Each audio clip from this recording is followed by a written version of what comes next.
All in favor, say aye. Aye. No? Any no? Okay, we've approved the city council agenda. Under special presentations and proclamations, we have a proclamation on behalf of the DMV Donate Life California that was to be presented to Maria Haiti, or Haita. And unfortunately, she had a death in the family and isn't able to be here to accept it tonight, so we have it for her. And I'm just going to tell you briefly what that is. The state of California has designated April as the Donate Life California month. The DMV sponsors this Donate Life movement, which is recognized worldwide as an expression of compassion to those in need. When you get your driver's license, there's a little box that you can check that you're willing to donate your organs, tissue, marrow, and blood to provide for anyone in need. And we're asking people to please do that. There is no restriction on age or medical condition in order to do it. I haven't done it the last time because I thought I was too old, but apparently there's no restriction. One individual's donation of heart, lungs, liver, kidney, pancreas, and small intestine can save up to 8 lives, and tissue can save and heal up to 50. A single blood donation can help 3 people. At any given time, 6,000 patients are in need of volunteer marrow donation. So it's a really important cause.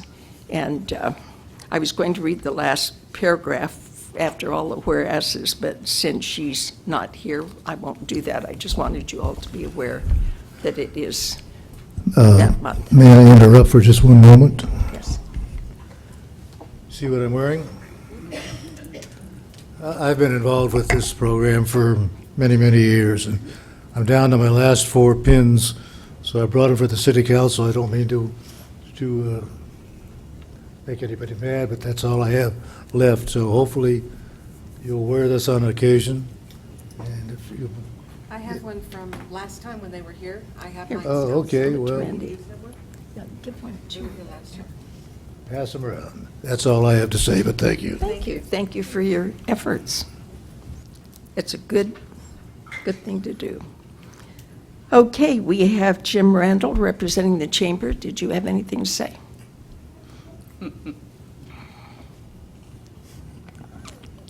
Of course you do. Ms. Mayor, City Council, a little update on our golf tournament. We have found out that Gabe, the gentleman that started junior golf at Canyon Lake in 1980, still has his POA for the scholarships, or the PGA, I'm sorry. For the scholarships, it's unfunded. So what we're trying to do right now is resurrect that with the PGA. We should know next week. And that way we'll be able to fund in his name for the scholarships. No. And again, he is going to be there on Saturday. The ball drop money is basically going to revitalize that scholarship fund. The thing I like about the scholarship fund that's set up by the PGA, the money goes to a university, either a 2-year or a 4-year school. If the student doesn't show up, the money comes back. You know, I've always been a little nervous turning $1,000 over to a 19-year-old. I remember when I was 19, it'd never make it to school. One of the other things that we're working on, and I should have more information next month, is start doing, and I know Jordan remembers this, we used to do the Business of the Month. Well, with social media, what it is today, we have found that we can do it through Facebook, and we're going to do a spotlight every 2 weeks of a business and try to get people realizing what's here in the town center and get them in here. What brought it to a head, there was a lady looking for a place to have alterations done for a wedding dress that she bought for her daughter's wedding. She had no idea we had a tailor here in the town center. I mean, and that's someone behind the gate. That's not someone in Audie Murphy or Canyon Hill. So hopefully by doing this, we have here and bring more people in. Thank you. Good. Thank you, Jim. Okay, Stephanie, do you want to read the public comments? Any person wishing to address the city council on any matter within the jurisdiction of the city, whether or not it appears on the agenda, is asked to complete a speaker request form available on the back counter. The completed form is be submitted to the city clerk prior to an individual being heard by the city council. The city council has adopted a time limitation of 3 minutes per person. If you are commenting on an agenda item, your comments will be heard at the time that particular item is scheduled on the agenda. Please note, if you're addressing the city council on items not on the agenda, the Brown Act does not allow discussion of such items. Therefore, the city council may only do the following: refer the matter to staff, ask for additional information, or request a report back, or give very limited factual response. Nancy Horton.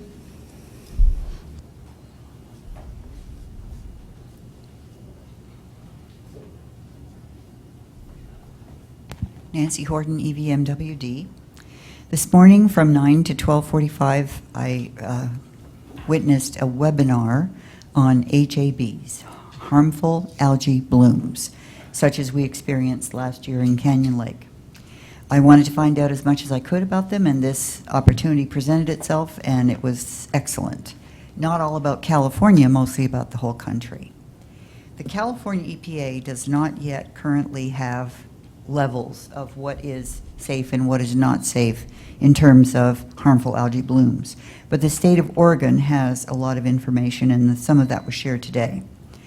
There are 3 levels: caution, warning, and danger, but we don't exactly have the numbers that go with those. We reached the danger point last year in Canyon Lake.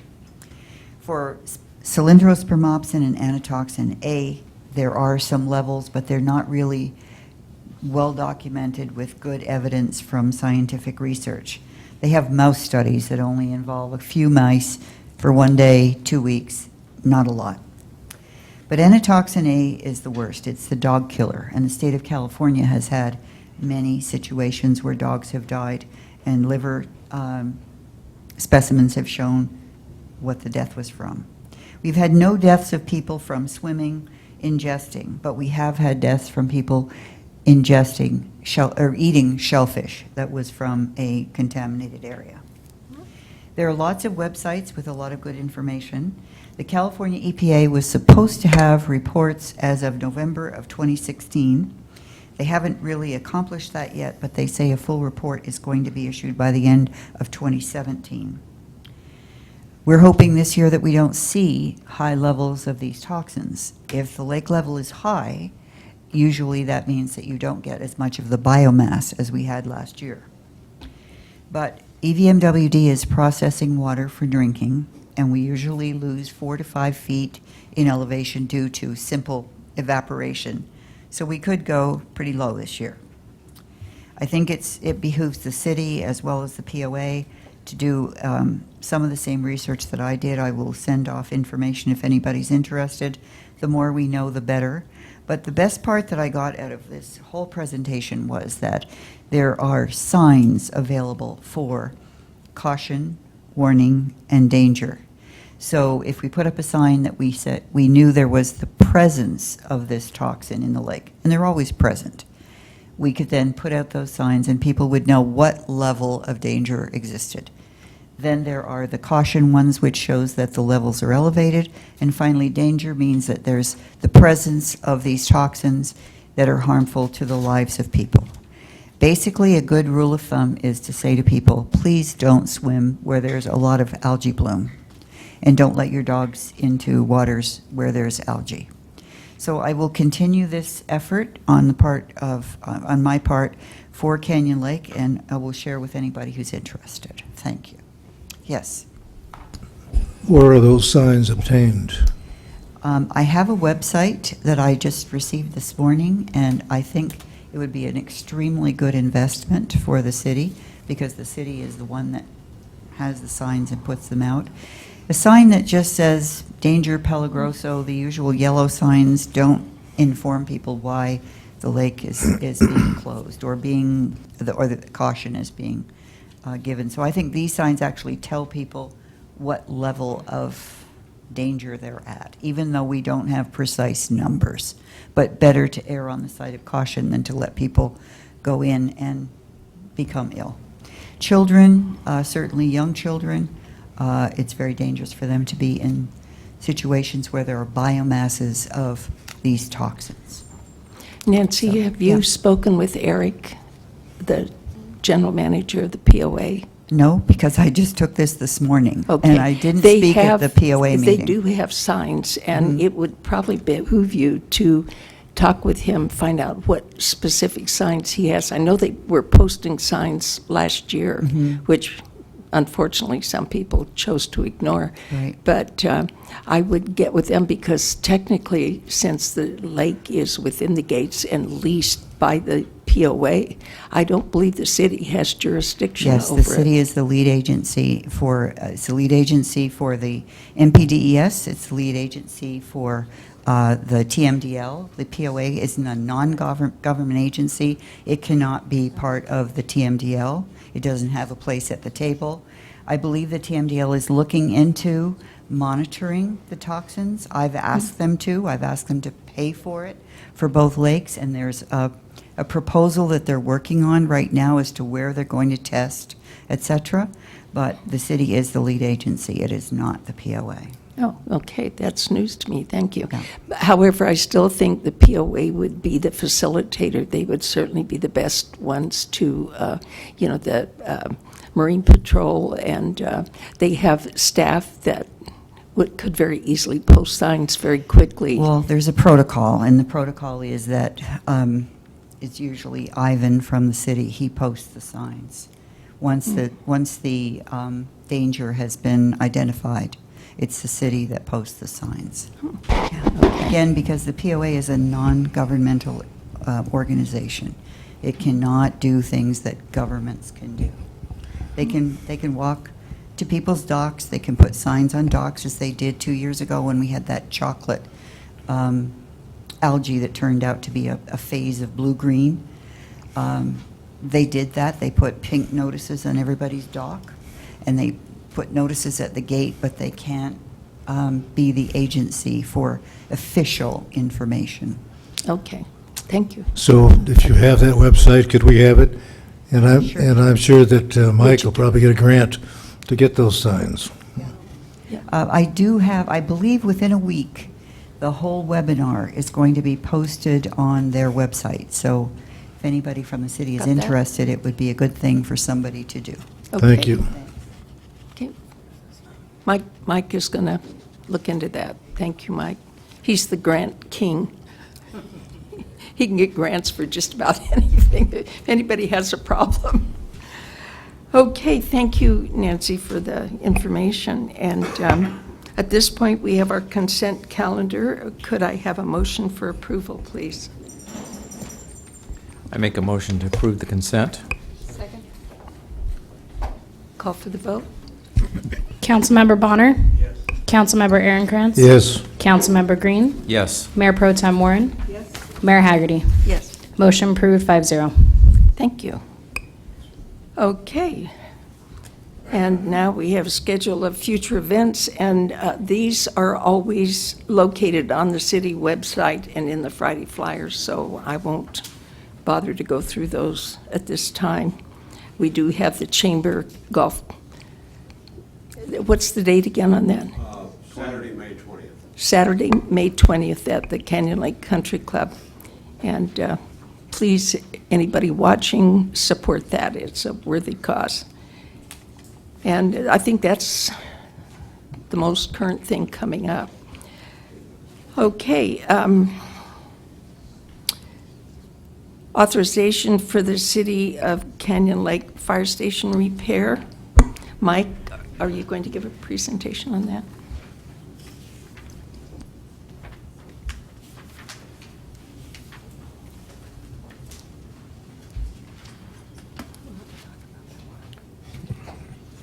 Just do it. Wow, I didn't know we were already here that quick. Okay. Good evening, Mayor, City Council. Staff is asking for council's recommendation authorizing the city managers to solicit proposals for the repair and maintenance of the city's fire station per the attached listing that's in the staff report, of the required repairs that are needed to reopen the fire station. The city manager will assist the task of soliciting the proposal to Charles Abbott Associates. In addition, they will oversee the entire project. Just a little bit of background, the city's fire station has been closed for over a year now and is in need of certain repairs that need to be made in order to reopen and staff prior to July 1st. Charles Abbott Associates has prepared a rough order of magnitude cost estimates for the repairing of the fire station. The total cost, including a 15% contingency, is $110,000. The listed items per the rough order total roughly around $73,520, with an estimated $22,056 for prevailing wages at 30% and a 15% contingency amount of $14,336, totaling approximately $110,000. Because the total is below the $175,000 threshold per the Uniform Public Construction Cost Accounting Act for a public project, the city will use informal bidding procedures and seek bids for each task. The bidding process will be handled by Charles Abbott Associates and is also allowed per the City of Canyon Lakes purchasing policy. So the total estimate is $110,000 plus additional costs for the services of Charles Abbott Associates to oversee the project, because they'll be project managing. If approved, the funds will come from the general fund reserves. Staff will bring a budget adjustment for council to approve in the next council meeting. Okay. That concludes, so. I any have a questions? question for you. Uh-huh. Have you spoken with Charles Abbott in their seeking bidders? Are they looking local first? I know that we have to go with who's the most qualified, but it's always nice if we can focus as much on our local contractors as That's correct. possible. Yeah, for every task that there is, they'll seek out three bids, 3 estimates, and generally it's going to be all within logo. Good, okay.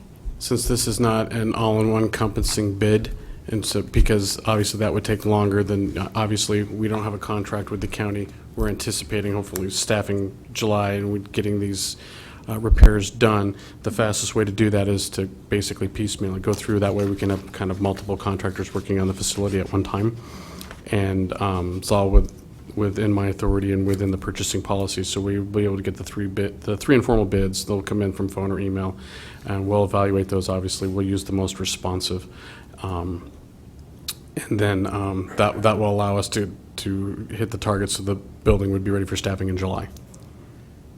Good. And then, so therefore, obviously, we'll be targeting local contractors. Okay. Mike, has the mold review come back yet? It has, yes. And what was found?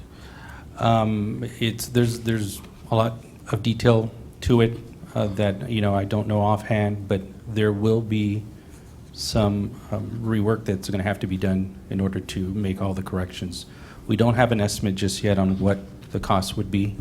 We just have the report showing that they did find a significant amount of mold. And obviously, I think, based on the report, it looks like it's in the bathrooms. And so we're not expecting the cost to be extravagant. I mean, with that 15% contingency, that should cover it, I think, at the worst case. So we're not seeing, like I said, there's a lot of scientific there. They haven't really given us the breakdown. It's more of a detailed report, more for scientists. We're waiting for the summary to come in for the lay people like us. But but from the understanding, what we're understanding from the report is we're not having to rip out drywall. There'll be some patching here and there. Obviously, we knew we had a leak in the kitchen area, that in the sink, but most of that's, the mold. Obviously, we get the moisture from the bathrooms since the shower areas and things like that. So that's, I think, where the majority of the cost would be. We're hoping it's not more than about $5,000 or $6,000 to replace, so well within the contingency. And Aaron's right. It's more of a cleaning process than it is of tearing down. Tearing down and repair, Yeah. right? Okay, and should it be beyond our contingency, you would have to come back to us? Absolutely. Yes. If we see that it's going to exceed the 110,000, if the project will exceed 110,000, we'll come back to the council. Good. Okay, does anybody have any other questions? It came to me through a friend wanting to know if maybe we could, there's a lot of people out in the community that want to help get this fire station up and running. Could we have volunteer staff to do some of this? Cut back on some of these costs? Is that something we'd be interested in? We're running out of time, and that concerns me. We want to have it up by July 1st, but I know that. With the volunteers, the thing that would concern me is, materials and things like that, warranty of work. Right. And so Oh, by you're right. using contractors, we have warranty of work. And insurance? Yes, Okay. correct. We have all that covered. Is this a prevailing wage job? Because that would It was eliminate the quoted in there, volunteers. if, I think we're just doing it as a protection, Terry? I think it's gonna be. They're gonna bid it with prevailing. Just- Just gonna have to stick. Right. Okay. Are there any other comments or questions? Yes, I know, that's what I asked again. Jordan, did you have any other questions? No, I'm sorry. Larry? No, we were just talking about prevailing wage, and because it is a government building, it pretty much precludes the use of volunteers, unfortunately. Yeah. We're kind of locked in by code. They could pull weeds, but that's about it. Well, I mean, And maybe. right now, we have that covered. Maybe after we get it repaired, Repaired. maybe they can be part of the maintenance crew, but, yeah, but I don't know. It'd be different if they were city employees, too. Right. Yeah. If we had our own public works The Works Department, it would be a little bit different. they would be able to do that. Okay, thank you, Mike, for your presentation, and I would like a motion to approve the amount. Second. We have to have the motion first. I thought you made a motion. Okay, Vicky moved. Randy seconded. Roll call vote, please. Councilmember Bonner? Here, yes. Councilmember Aaron Krantz? Yes, Councilmember Green? Yes. Mayor Pro Tem Warren? Yes. And Mayor Haggerty. Yes, Motion approved, 5-0. thank you. Okay, city manager comments. So obviously, with all this talk about fire, obviously with the anticipation of us, the anticipation of signing a contract, I'm meeting next week with the county regarding this, so hopefully we'll be able to hammer out something shortly. And then, obviously, then working hand in hand with Mike and Charles Abbott to make sure that facility be ready to be staffed. So I'll be meeting with the county next Thursday, and so I'll have more to report in a week or so with regards to that. As many of you are aware, and as the citizens are aware, we had our first structure fire in several months yesterday on Kenny Lake Drive North. The Riverside County Fire, CAL FIRE, put out a press release today. It was a two-story structure. They were able to contain it to the structure. All the other structures were protected, so they did a great job there. The arson, they looked at it, thought it was arson. They brought in their arson investigation team. They found it was arson and have apprehended a suspect at this time. They even have his picture on Yes, they did. Facebook. And so between the arson, between CAL FIRE and Sheriff's Department did a fantastic job. I mean, less than 24 hours, we determined it was arson and able to apprehend the culprit. So, great job to our public safety departments. There's also on Facebook a group, what's her name? Linda. She's the fire chief's, Larry, you would know. She's the fire chief from 64. His wife, they led that whole group. Yeah, but I don't know. Pardon me? Yes. Melissa. My mind went blank. Melissa Roberts. You can go on community, what is it, community? Kenyon Lake Community Facebook, and they are collecting clothing and essentials for the family because they lost pretty much everything. So if anybody wants to go online and donate, that's the means to do that. Okay, did you have anything else? So that's it. Okay. Councilmember Bonner. Okay, there wasn't a lot of activity in March, but on March 10th, Larry Green and I went to an open house for Jeff Stone, and it was very interesting. I want to read something really good regarding the mining that's in the special enforcement of the Public Safety Committee meeting we just had. It says, regarding the recent mining activity, this is a mining claim that allows surface testing for trace minerals. This minimum claim does not give property rights or homesteading. It is still passable land for use by all citizens for hiking, biking, dog parking, any non-motorized uses. And by the way, there's a local, which is really, really recent, we have a local BLM person, ranger, that's keeping track of this thing. He's really close contact with what's going on.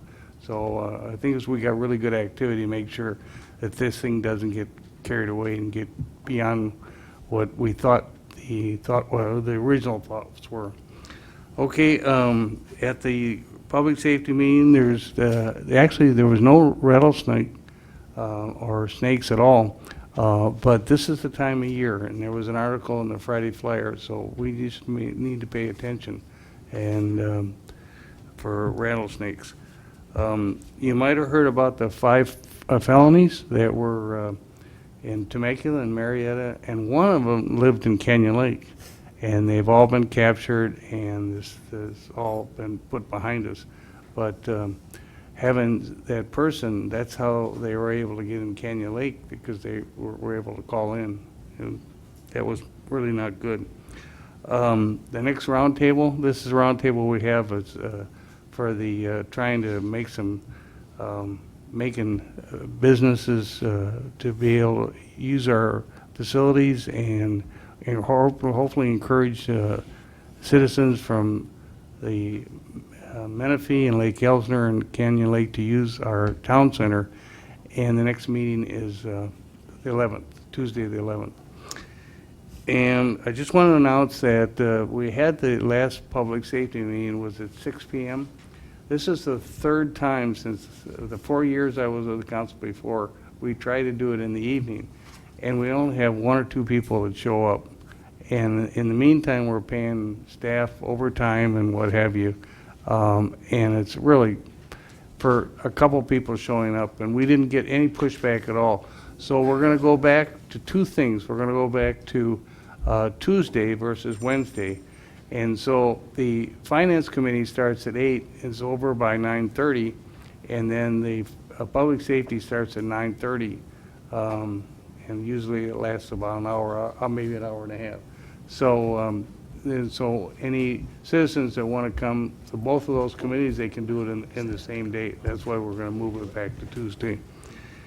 And then finally, as far as the Finance Committee and the administration and planning, it might sound like POA, but I made the announcement last night at the POA meeting, because there's some confusion relative to why things sometimes get hung up and waiting for the city approval. Well, there's permits that needed to protect our citizens. And so as far as the pickleball courts, it's approved. And also if on the dog park, if they want to put any shade down there, so because in a couple of months it's going to get pretty warm, they can do that with the existing permits. So there's nothing outstanding at this time relative to the city and the POA. Thank you. Mr. Prince? Thank you. I'm going to just run through all of the meetings that I went to, and then I'll come back and try and comment on a few of them.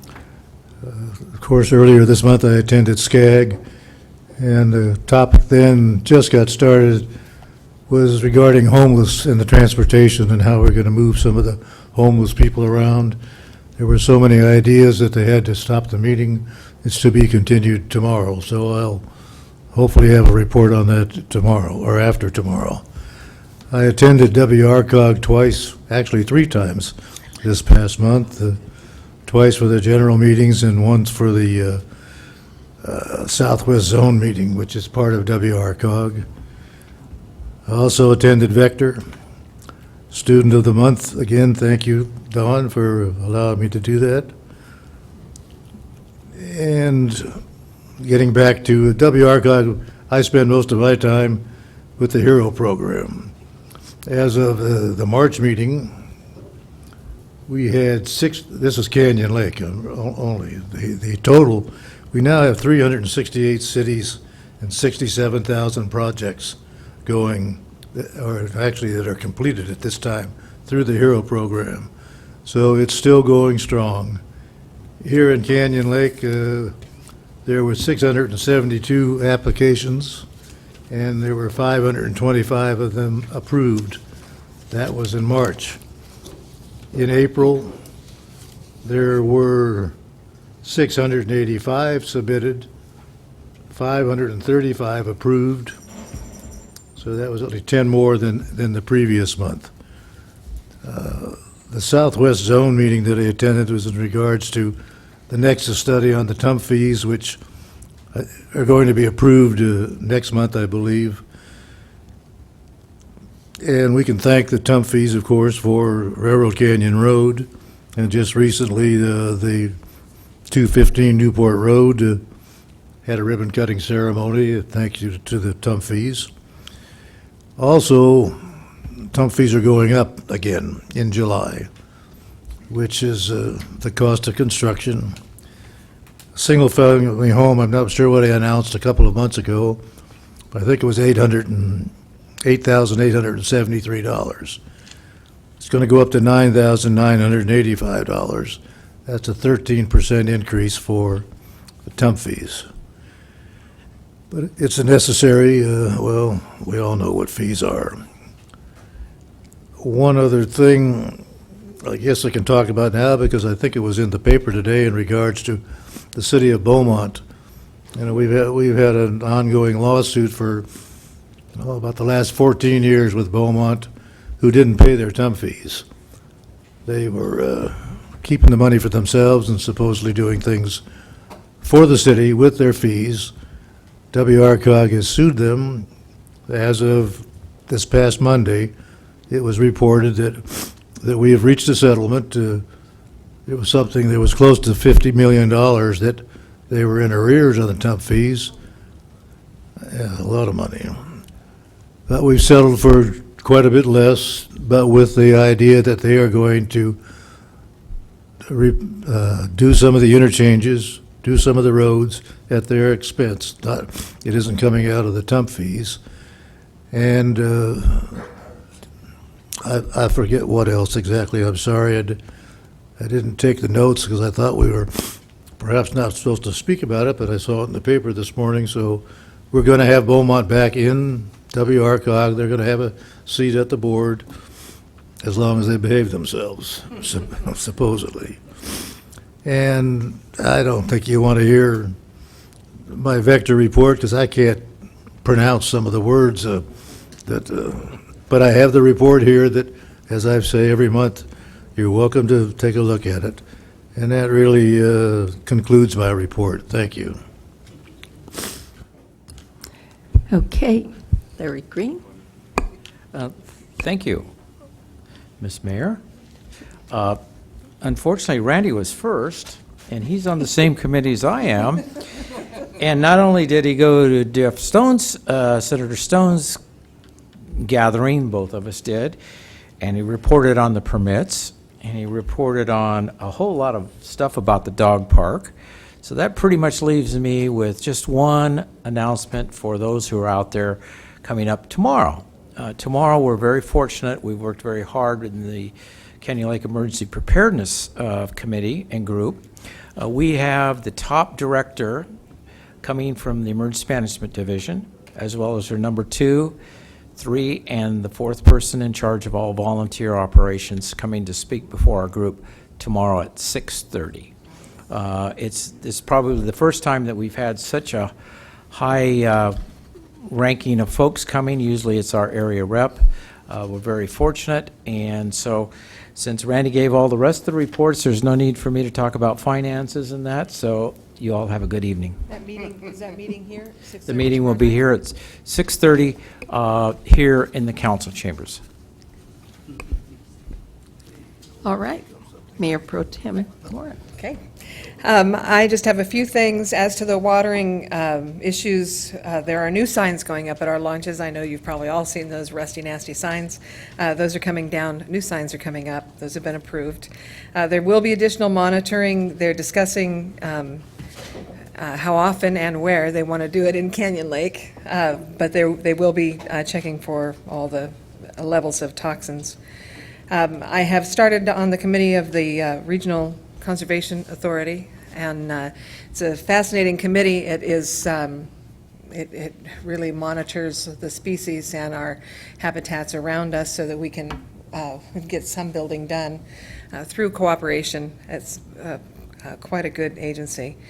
And Animal Friends, not doing anything too exciting right now. We had a little shakeup, but they're still functioning well and still doing well, getting our animals returned. The good news is we're using them more. Canyon Lake is using them more. The bad news is we get charged for it. So keep using them, though, and we do have vouchers available at Animal Friends for spay and neutering coupons. And also, I did want to reiterate what Randy said about the minor. I know there's been a lot of concern about the individual out there. Anybody who sees him, don't worry, just report if he uses a motorized anything, motorized shovel, motorized wheels, whatever. Just report so that we can take care of it. And watch for rattlesnakes. Again, they will be taken away, not relocated. They're not friendly. They don't go in little traps and go out to some little forest where they can live. But they don't belong in our backyard either, so please let us know. And that's it. Yeah, and not on the golf course. Okay. Thank you. I recommend a 9-iron if you find one on the golf course to kill them with. It worked for me. Okay. Yeah. Okay. I have a couple things to report. One, Mike Borja, our wonderful administrative, whatever your title is obtaining a grant for us and we are going to put a monument, entering Canyon Lake Monument, on Getz Road as well as Railroad Canyon on each end, because there's quite a bit of traffic that comes and goes that way. And he was able to get us a grant, and so that will cost about $5,000, and we don't have to pay for it. And he had ordered an extra one in case we had one get broken or run into or whatever, so it will be available for us, and won't be long before we'll have one on Getz Road, which I think was a good job, Mike. Monthly, I meet in a round table with the POA general manager and the sheriff's representative, fire, if he can be there, the water district, and our city manager, and we discuss issues that are of concern mutually to us. And that's always the second Monday of the month, and that will be next Monday. And we've got a couple interesting things to talk about, which I won't bring up yet, but we do accomplish a lot, and I think Randy, I think, is the one that started the round table originally. We did it with the POA as well, and it works very well. Keeps everybody in touch. I'm sorry, does the city manager, the general manager go now? Yes, yeah. And I attended my usual RTA and RCTA. RTA had a 40th anniversary celebration a couple of weeks ago, and it was very well attended. Huge, I was shocked. And it was very nicely done, and they're an impressive organization. I've never seen an organization. They had employees that had 50-year awards and 40-year awards. People get hired there and they just stay because it's such a wonderful place to work, and they're so eager to serve the public to the best of their ability. I spoke with the head of RTA today, the executive director, I'm not sure what his title is, but we had a meeting this morning, and at the 40th anniversary, they were handing out books that showed the bus routes and the train routes. And I grabbed one because I was very interested in seeing where they went and all, and spent quite a bit of time reading it. And we have a bus that comes right by, stops at the main gate, and it goes from Lake Elsinore to Hemet, I believe. And you can connect along the way and go to Riverside, downtown Riverside. You can go to the Temecula Promenade Mall. You can go down to the Lake Elsinore Shopping Center. There's all kinds of places you can go on the bus. Students in the summer can ride all the way to the beach for 25 cents. That was a very successful program last year, and they're going to do that again. But in reading this, it occurred to me, I haven't been on a bus in years, and I wouldn't know how to start to, well, that's because I'm not computer oriented, I guess. Kids would get on their phone and immediately be able to find the bus routes, I suppose. But they had this book, and I suggested to the director that they perhaps could publish those and put them in with everybody's phone book when it's delivered so that everybody would have one. Maybe people would use them more if it was there and accessible and they could see where the trains go. And, you know, it'd be kind of fun to... I took my grandkids on a train to LA last Christmas, and we just had a wonderful time. So he thought that was a really good idea. So you may be getting that with your phone book next year when they're delivered, and you'll be able to see and maybe utilize the buses and trains more. They're certainly trying to increase their ridership, so good organization. And RCTC is anxiously awaiting the governor's wonderful additional tax plan approval. He was in Riverside yesterday beating the drum, trying to get people all excited about spending 50 cents more a gallon for gas and a lot more for their car registrations. RCTC, which is Riverside Transportation Commission, would receive a portion of that. However, it always seems that the greater portion of money ends up in Northern California rather than Southern California, even though Riverside is, I think they're the third largest county in the United States now. But they would receive some money, and there's obviously some things we need to do with it, but I'm not telling you whether to vote for it or not because I'm not sure yet how I'm going to do. But anyway, I guess that's it for my reports. Madam Mayor, we forgot one thing. We need to report out of closed session, so the city attorney needs to do that. Oh, I'm sorry. Would you report, please? There we go. Thank you very much. There is no report. Thank you. There you go. I knew that. Okay, is there any? Jordan? I forgot to include in my report, WRCOG has a program that you can bring your used oil and your used oil filter to different locations, and they will in turn give you a new oil filter and oil. And those locations, they're the next upcoming ones, on the 15th of this month. It's at the AutoZone in Hemet at 1550 West Florida Avenue. On the 29th of this month, it's in the city of San Jacinto, and it's at the AutoZone, which is 4195 Van Buren. And also on the, and the hours are 9 to 1 and 9 to 12. And the last one is 9 to 3, which is at the Big Barn Car Show, the Mott Historical Museum. I don't know what that is, but it's 28380 State Highway 74. So if you want to exchange your oil filters and get some oil, you can go there. It's at no charge. Thank you. I'm sorry I forgot that. Okay. Does anybody else have anything to say before I close the meeting?